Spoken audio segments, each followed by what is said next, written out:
everybody, and welcome back to Art a la Carte. A while ago I did a video where I took a sketch marker and a classic marker and covered a piece of paper to see really how much ink does one marker hold. But one of the more popular comments I received from that video was, "Rest in peace, marker." Or, "It was a shame to have to use a brand new marker for this video, what a waste." Granted, the ink that was on the 2.5 to 3 pages of paper was technically wasted, but for science! But just to clarify, the marker itself is fine. One of the things I like most about Copic markers is they are completely refillable. Meaning once you use this marker and it dries up, you don't throw the marker away, you simply replenish the ink into the marker. During my speed paint videos where I use markers, if you watch carefully, you will most often see me refilling a marker, howbeit in supersonic speed.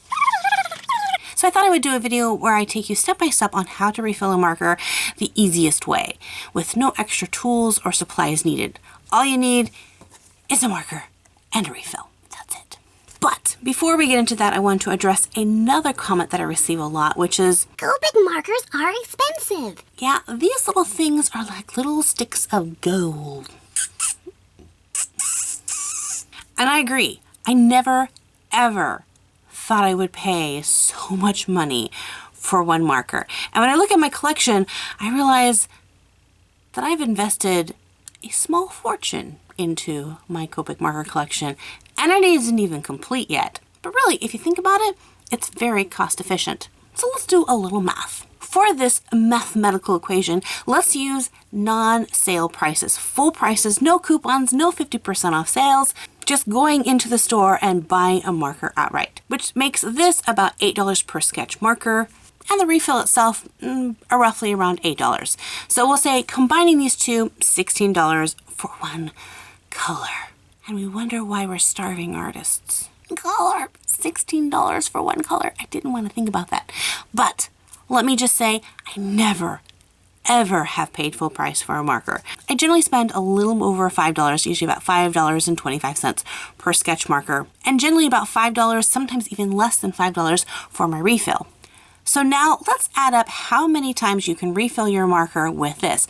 So going to the actual Copic website, you can refill a sketch marker 10 to 12 times. So let's just take it 10 times. Let's say you only get 10 refills out of this. So with this marker plus this marker, you get 11 markers worth for $16. Meaning if you buy your refill and your marker, it's going to average out about $1.45 per full marker, which I find that is super reasonable. Yes, there is a high upfront cost in investing in Copic markers, but if you're in it for the long haul, it's definitely worth it. Because marker, you're worth it. Doo-doo-doo-doo-doo. So with that thought out of the way, let's jump into the actual how to refill your Copic marker. The first step is to determine if your marker needs refilling. So here I have a marker. This one is B91, and let me just show you, it does have ink in it, but if you look at the tip, you'll notice that it has kind of some white spots. And as I color, it gets larger white spots. It's just having a harder time for the ink to continue to replenish the nib.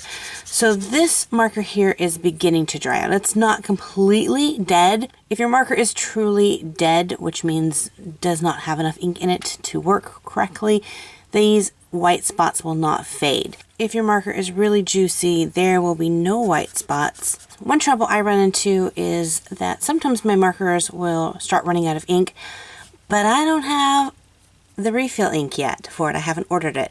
I have several markers and I'm slowly building up the refills for them, but don't always have those.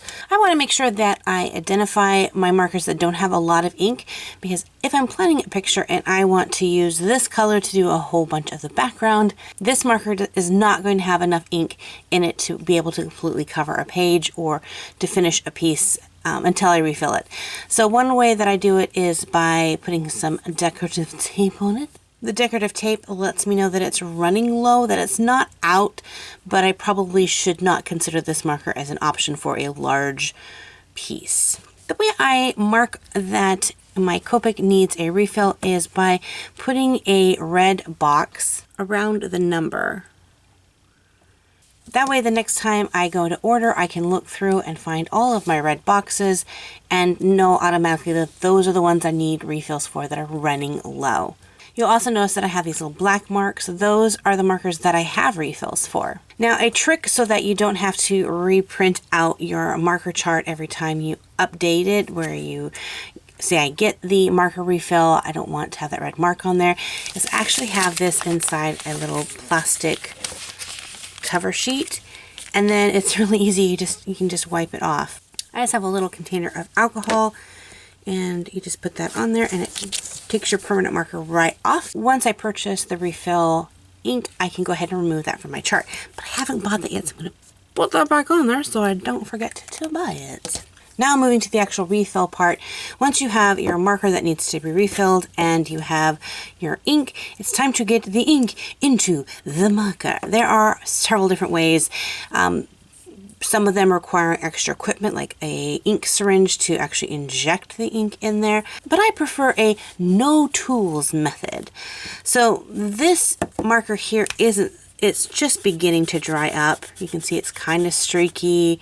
It definitely has the white spots on it, so it's ready for a refill. So I purchased this refill. The first thing you're going to do is double check and redouble check that you're putting the right ink into the right marker.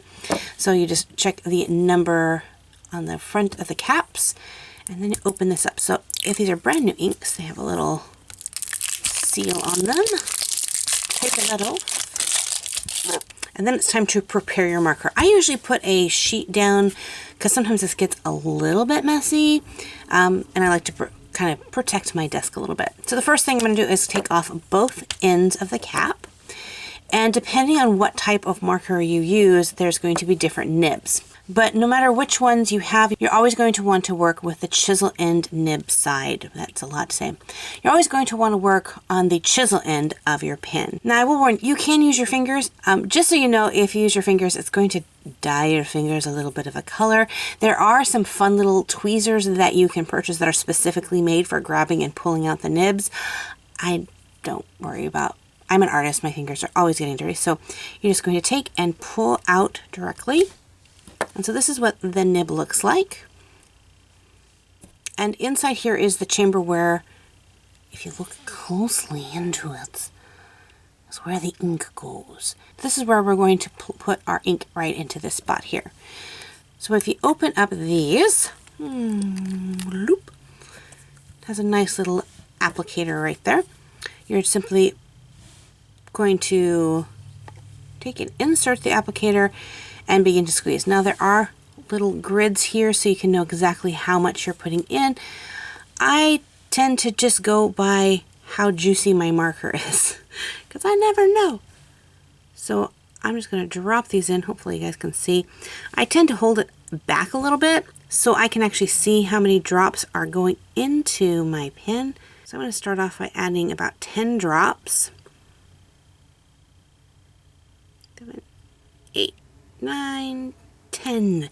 And then I'm going to just kind of tap my brush nib down just to see how well the ink is flowing through that.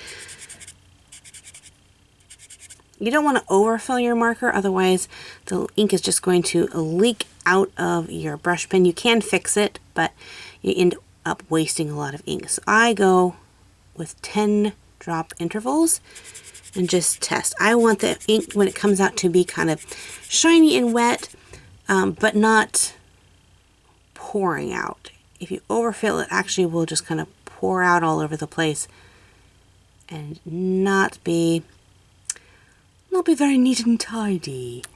So if I look closely at my tip, you're going to see how the brush nib is really kind of has a high saturation. It's kind of wet and juicy looking. This means my marker is getting nice and full. When I scrub it, I'm not seeing any of those white spots. So this marker is pretty full. Then you simply take this back very gently and put it back in. The reason you want to use the chisel nib and not the brush nib is the brush nib is extremely delicate. If you pull on the brush nib, you have a high chance of destroying it, where your chisel nib is really tough. It's the toughest of all the nibs. If you want to also, you can add some drops just directly to your nibs This is good for a quick, refill. If you don't have time to actually take the nib out, which really doesn't take that much time at all, you can just apply this directly to that. The reason you want to keep both caps off while you're refilling your marker is it creates a vacuum and allows the ink to flow all the way through and evenly spread in the chamber. If you have just one, the air kind of traps over here and it gets stuck up there, so it's not going to refill properly. Then I'm going to simply put my caps back on, and then it is ready to go. And there you go, a really super easy way to refill your Copic markers. But however, you may get your fingers a little stained if you don't have the little plier things. Thank you guys so much for hanging out with me today. If you have any other questions concerning Copic markers or any other art tools, let me know in the comment section below, and if I can, I'll try to answer them. If you're brand new to my channel, make sure to hit this little subscribe button so that you don't miss out on any future videos. And if you haven't got enough of Art a la Carte today, check out one of these 2 videos here. Thanks again for hanging out with me, and until next time, God bless you guys, and we'll see you in another art video. Bye! Bye! Bye!